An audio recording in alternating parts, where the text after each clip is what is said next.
चलिए तो फिर से हम दोबारा बता देते हैं, उसमें थोड़ा सा व्यवहार का कार्यात्मक विश्लेषण, फंक्शनल एनालिसिस ऑफ बिहेवियर, है ना। बौद्धिक दिव्यांग, क्योंकि हम लोग को बौद्धिक एवं विकासात्मक दिव्यांगता अथवा विशेष आवश्यकता वाले जो है बच्चों के लिए ऐसे व्यवहार दिखाई देते हैं जो समस्याजनक होते हैं, जैसे चिल्लाना, है ना, सेल्फ इंजुरी, आक्रामकता, कार से बचने का प्रयास। ये इसके लिए हम लोग इन व्यवहारों को केवल गलत व्यवहार मानना पर्याप्त नहीं कि अरे ये गलत है, बल्कि ये समझना आवश्यक है कि व्यवहार क्यों हो रहा है। इसका उद्देश्य होता है कि उन वेरिएबल्स तो जानते होंगे कि पहचान करना जिससे व्यवहार का एक कार्य फंक्शन करता है, काहे इस तरह करता है, क्यों वेरिएबल्स है, और कारण प्रभाव काउज इफेक्ट संबंध का खोज करना, जो स्किनर 1953 में उन्होंने थ्योरी दिया था। उसका लक्ष्य क्या है, समझना, अंडरस्टैंडिंग, व्यवहार क्यों हो रहा है, उसका ट्रीटमेंट और उपयुक्त हस्तक्षेप विकसित करना, और प्रिवेंशन, भविष्य में ऐसा व्यवहार नहीं होना। इसी के लिए हम लोग करते हैं कि समझें, इलाज करें और भविष्य में ऐसा नहीं हो। तो फंक्शनल बिहेवियर असेसमेंट जो है कार्यात्मक व्यवहार मूल्यांकन, किसी व्यवहार, उनके संदर्भ, कॉन्टेक्स्ट और उनके परिणामों, कॉन्सिक्वेंसेज, ABC होता है, एंटीसीडेंट बिहेवियर और कॉन्सिक्वेंसेज, है ना, एवं व्यवस्थित जो विवरण है जिससे ये समझा जा सकता है कि व्यवहार किन कारणों, उद्देश्यों और कारकों से प्रभावित और बनाया जा रहा है। जैसे उद्देश्य क्या है, यह निर्धारित करना कि कौन सी कॉन्टीजेंसीज, आकस्मिकताएं किसी व्यक्ति के समस्या व्यवहार को बनाए रखती है। जैसे ABC बताते हैं, A से एंटीसीडेंट, पूर्ववर्ती घटना, काहे ऐसा व्यवहार हुआ। B से बिहेवियर, क्या व्यवहार हुआ, रोया, मान लीजिए कोई भालू देख कर रोया या कुत्ता देख कर रोया, तो ये हो गया एंटीसीडेंट, कुत्ता देखना। B से रोया। C से क्या है, कब चुप हो गया, जब मान लीजिए कुत्ता को हम मारे भगा दिए तो चुप हो गया, यानी कोई वो जानवर दिखता है तो वो रोने लगता है। तो मान लीजिए ऐसा हम लोग किए। चिल्ड्रेन विथ स्पेशल नीड्स में क्या है, शिक्षक को लिखने का कार्य दिया गया, बच्चा रोने लगा, कार्य हटा लिया गया, तो ये भी सी एग्जाम्पल दिया गया। निष्कर्ष, व्यवहार का कार्य से बचना, एस्केप करना, जब उसको काम दिया जाता है तो रोने लगता है। शिक्षक कोई बोलता है कि होमवर्क करो, बच्चा रोने लगता है। जब उसको मना कर दिया जाता है कि नहीं ठीक है आज होमवर्क नहीं करना है, तो चुप हो जाता है। मूल्यांकन के प्रमुख दृष्टिकोण है, इनडायरेक्ट असेसमेंट पहले बताए थे, अप्रत्यक्ष मूल्यांकन, और क्या है कि प्रत्यक्ष वर्णनात्मक मूल्यांकन, डिस्क्रिप्टिव असेसमेंट, और फंक्शनल एनालिसिस, प्रयोग देखते हुए कि कैसे हो रहा है, क्या हो रहा है, उसको बोलते हैं फंक्शनल, यानी अप्रत्यक्ष मूल्यांकन। इसमें क्या है, समान विशेषता है, उन परिस्थितियों को ध्यान केंद्रित करता है जिनके व्यवहार होते हैं। मुखबिर की स्मृति पर आधारित डेटा स्रोत, जैसे साक्षात्कार, चेकलिस्ट, रेटिंग स्केल, ये सब के द्वारा माता पिता बताते हैं कि बच्चा केवल होमवर्क के समय गुस्सा करता है।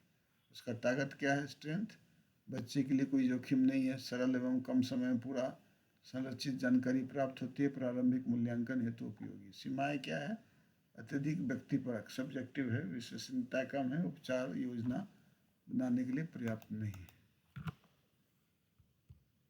कार्यान्वयन के लिए सुझाव क्या है, केवल प्रारंभिक मार्गदर्शिका के रूप में प्रयोग करें। एक से अधिक मुखबिर, मतलब शिक्षक, माता पिता या थेरेपिस्ट से जानकारी ले। आगे कार्य विश्लेषण का जो जरूर उसको करें। वर्णनात्मक प्रकृतिवादी विश्लेषण क्या है, डिस्क्रिप्टिव या नेचुरलिस्टिक असेसमेंट। इसका उद्देश्य है कि स्वाभाविक वातावरण में होने वाले एंटीसीडेंट, पूर्ववर्ती, B से बिहेवियर, C से कॉन्सिक्वेंसेस की पहचान करना। इसका विशिष्ट प्रक्रिया क्या है, लक्ष्य व्यवहार को स्पष्ट रूप से परिभाषित करना, ABC का रिकॉर्ड करना, समान A और C का समूह करना, सह संबंध के आधार पर परिकल्पना करना है। मान लीजिए कोई IDD बच्चा है, शोरगुल करने वाला, अच्छा वातावरण में, और B ये हो गया एंटीसीडेंट, B से कान ढकना, रोना। जब बाहर बच्चे को ले जाया जाता है तो चुप हो जाता है। तो इसका परिकल्पना क्या है? व्यवहार कार्य संवेदी बचाव, माने सेंसरी एस्केप, माने उसको ज़्यादा हल्ला गुल्ला से जो है वो उससे बचाव चाहता है। इसका स्ट्रेंथ क्या है? अधिक वस्तुनिष्ठ है, वास्तविक परिवेश में व्यवहार का अध्ययन है, व्यवहार के पैटर्न की पहचान। सीमाएं क्या है? लंबे समय तक अवलोकन आवश्यक है, अनेक पूर्ववर्ती और परिणाम होने से भ्रम है, सहसंबंध या कार्यात्मक संबंध, परिणाम हमेशा प्रबल नहीं होते। उदाहरण के लिए छींक, तुम्हें आशीर्वाद देना चाहिए, यह सामाजिक प्रतिक्रिया है, प्रबलक नहीं। कार्यात्मक प्रायोगिक विश्लेषण इस तरह किया जा सकता है। पर्यावरणीय चरों में नियोजित हेरफेर, विभिन्न स्थितियां बताई जैसे ध्यान, अटेंशन, एस्केप, सेंसरी, संवेदी उत्तेजना। उदाहरण के लिए जब शिक्षक जानबूझकर नहीं ध्यान देता तो बच्चा आक्रामक हो जाता है। व्यवहार का कार्य क्या है? ध्यान प्राप्त करना, अटेंशन सीकिंग। तो फंक्शनल और बिहेवियर में ध्यान, अटेंशन, ध्यान प्राप्त करना, कार्य या मांग से बचना, एस्केप, एवॉइडेंस, ठोस वस्तु प्राप्त करना, टेंजिबल, और सेंसरी स्टिमुलेशन। तो ये हम लोगों ने अभी देखा कि किस तरह फंक्शनल एनालिसिस करते हैं। कार्यात्मक विश्लेषण क्या होता है? जब वर्णनात्मक विश्लेषण को अस्पष्ट परिणाम देता है तो पूर्व निर्धारित परीक्षण और नियंत्रण स्थितियों के दौरान पर्यावरणीय घटनाओं को व्यवस्थित रूप से पेश करने और हटाने की अनुमति देने के लिए कार्यात्मक विश्लेषण किया जाता है। मान लीजिए हम ऊपर से असेसमेंट किए, उसे नहीं समझ में आ रहा, हमने ABC model, antecedent behaviour consequences, अब इसके बावजूद भी हम उसको नहीं पता लगा पा रहे हैं कि ये बिहेवियर क्यों ऐसा हो रहा है, तो उसको हम फंक्शनल असेसमेंट करेंगे, कब? कार्यात्मक विश्लेषण करेंगे। कार्यात्मक विश्लेषण का लक्ष्य क्या है? ये समस्या व्यवहार को परिभाषित करना चाहिए। समस्या क्या है और व्यवहार क्या है, इसको परिभाषित करना जरूरी है। किसी के समस्या व्यवहार का आकलन और इलाज करने की योजना बनाते समय सबसे पहले और सबसे महत्वपूर्ण कदमों में से एक उस व्यवहार को निष्पक्ष और विशेष रूप से परिभाषित करना। जैसे कि एक अच्छी तरह से परिभाषित व्यवहार महत्वपूर्ण है ताकि व्यवहार को विश्वसनीय रूप से लगातार देखा जा सके और उपचार के उद्देश्य अनुसार और प्रशासित किया जा सके। दूसरा क्या है? व्यवहार के संभावित कारणों का पहचान करना।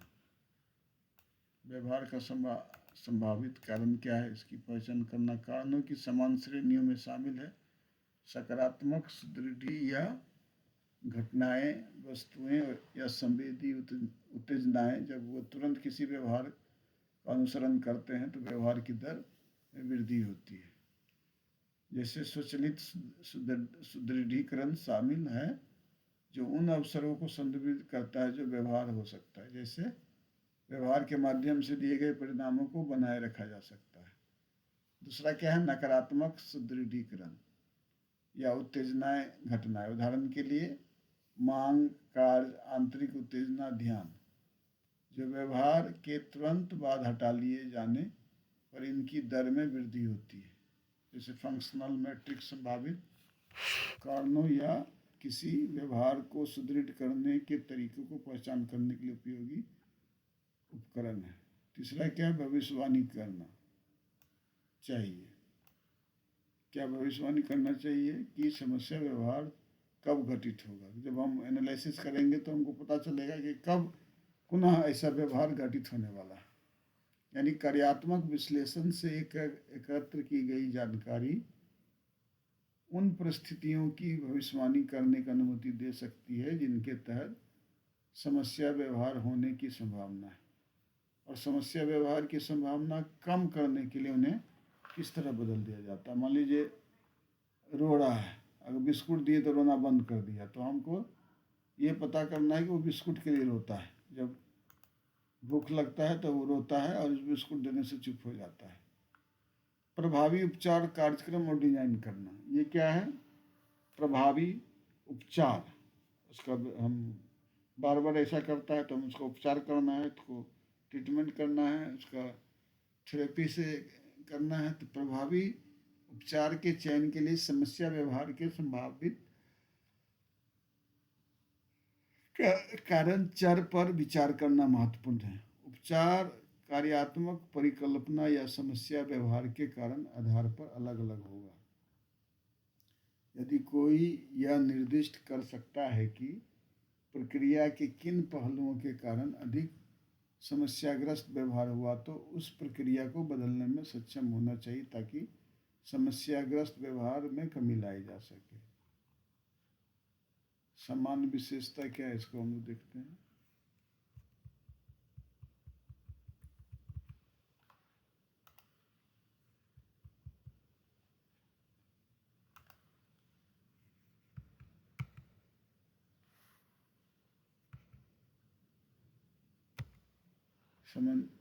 समान विशेषताएं क्या, ये जान लेते हैं। ऐसा व्यवहार का प्रत्यक्ष और मात्रात्मक अवलोकन। व्यवहार को हम देखें और कितने बार हो रहा है, कितना ज़्यादा मात्रा में हो रहा है, कितना देर तक हो रहा है, कितनी बार हो रहा है, ये सब। रो रहा है तो कितने बार रो रहा है, सामान फेंक रहा है तो कितने बार सामान फेंक रहा है। अवलोकन की स्थितियां नियंत्रित होती है। परीक्षण और नियंत्रण स्थितियों के बीच तुलना, डेटा, आवृत्ति, अवधि, ये सब पता करना है। स्ट्रेंथ क्या है, कारण प्रभाव संबंधों को स्पष्ट प्रदर्शन करता है। सटीकता की उच्च डिग्री आंतरिक या सूक्ष्म चर को अलग करता है। व्यवहार प्रबंधन के लिए अल्पकालिक रणनीतियाँ सुझाव देता है और उपचार विकास के लिए स्पष्ट आधार प्रदान करता है। तो ये सब हम क्या है, ये सब स्ट्रेंथ है। और कार्यात्मक विश्लेषण पद्धति की किस तरह की समस्या चुनौतियां हैं। मूल्यांकन की जटिलता, यह बहुत कठिन है। समय की कमी है, इससे बहुत समय लगता है। सेटिंग बाधा है, इसका कोई नियंत्रण सेटिंग नहीं है। उच्च जोखिम वाला व्यवहार बहुत खतरनाक। मान लीजिए कोई सर पटकता है तो क्या होगा, कुछ भी हो सकता है।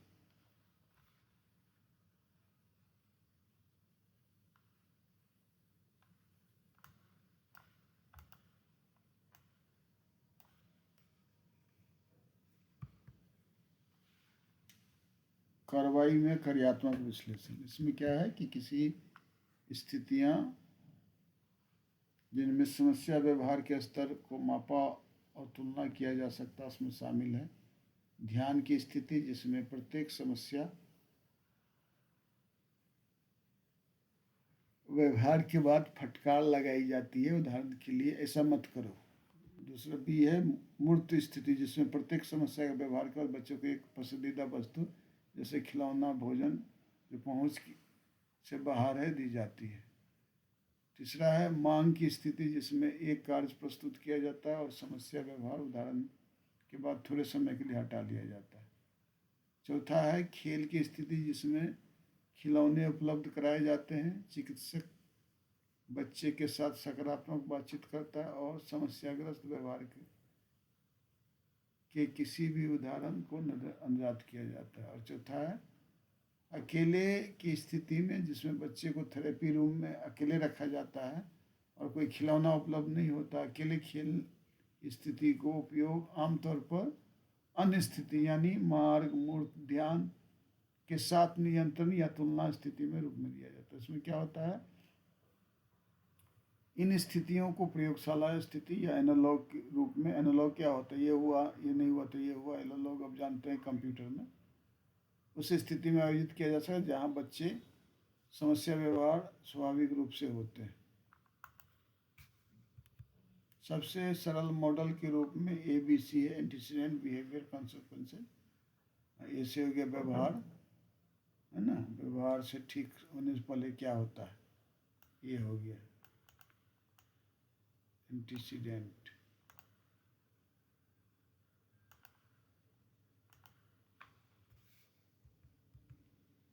फिर हो गया बी से बिहेवियर।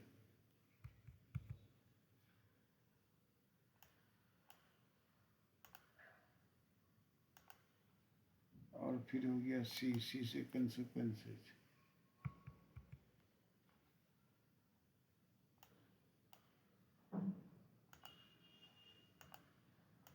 व्यवहार के तुरंत बाद क्या होता है, यानी पूर्ववर्ती कारकों को समझना। इसमें